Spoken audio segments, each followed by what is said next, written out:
Aceh Daralun Turnamen Sepak Bola Persatuan Sepak Bola Menasakrung atau Persima Kecamatan Ingin Jaya Kabupaten Aceh Besar resmi dibuka oleh Wakil Bupati Aceh Besar Dr. Andes Haji Syukri Ajalil di lapangan desa setempat pada Sabtu 4 Oktober 2025. Kegiatan ini dalam rangka HUT Persima ke-70 tahun 2025 dan menjadi ajang bergengsi yang diikuti oleh puluhan tim sepak bola dari berbagai wilayah di Kabupaten Aceh Besar dan sekitarnya.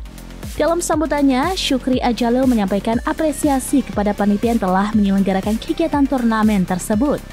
Dia berharap agar turnamen itu menjadi ajang silaturahmi, baik sesama pemain dan seluruh warga masyarakat.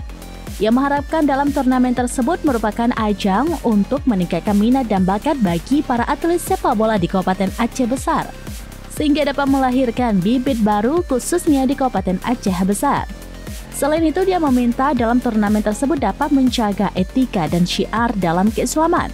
Sementara itu, Kepala Desa Tokecik Menasakrung, An Mulyadi Rianto, mengatakan lahirnya turnamen tersebut dari musyawarah dan keinginan dari pemuda desa tersebut. Selain itu, turnamen ini diselenggarakan untuk mencari bakat-bakat atau talenta baru untuk sepak bola Aceh, khususnya Aceh Besar. Dari Banda Aceh, Henry, SerambiNews.com.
Download Tribun X sekarang, menghadirkan lokal menjadi Indonesia.